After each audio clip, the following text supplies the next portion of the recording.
3 years ago, Michigan put in place some of the toughest rules on lead pipes in the country. Every municipal water system in the state will have to replace its lead service lines at a rate of at least 5% per year until there are none left.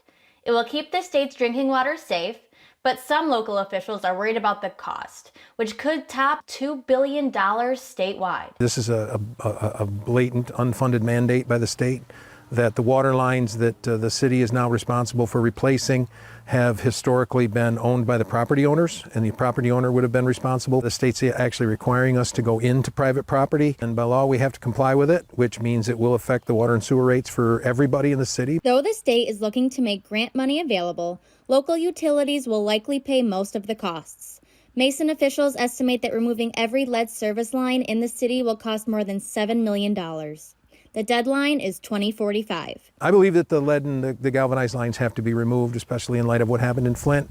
But I'm also believing that the water in Mason is perfectly safe. The new rule was passed in response to the Flint water crisis, which began in 2014 after former Governor Rick Snyder's team made the decision to switch Flint's water supply from Detroit water to the Flint River without first adding corrosion inhibitors.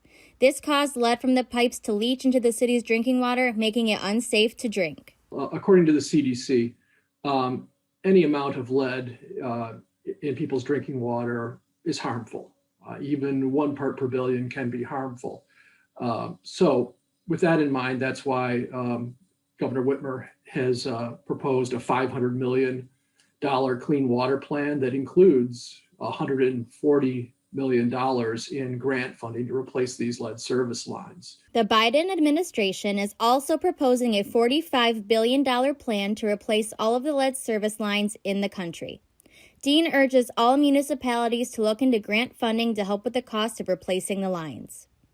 The Lansing Board of Water and Light replaced its last active lead service line in 2016 after 12 years and $44.5 million and won't have to do any more work to meet the new requirements. When we looked at potential exposures and infrastructure, that jumped out at us that, we were starting to hear things around the country about lead service, and we'd never had an issue, and we have a very aggressive corrosion control additive, which we still add to this date.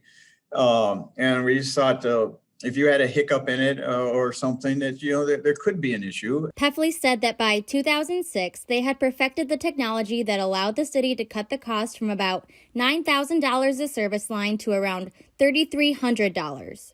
From 2004 to 2016, the city replaced 12,150 service lines. Whipple said Mason did a preliminary evaluation of its nearly 3,000 water service lines at the beginning of 2020. Just under half of them would need to be replaced under the new rule. He anticipates that it will cost $5,000 per service line replacement. So some streets are real simple. The water lines are located in a good spot, but the downside is that most of the lead and galvanized lines are in the older parts of town, and the water service valves and whatnot are not always in the best spots. For more information on the lead and copper rule, the health risks associated with lead exposure, and the lead levels in your municipality's drinking water, Michigan has a dedicated website called MI Lead Safe. Reporting for Fox 47 News, Lauren Shields.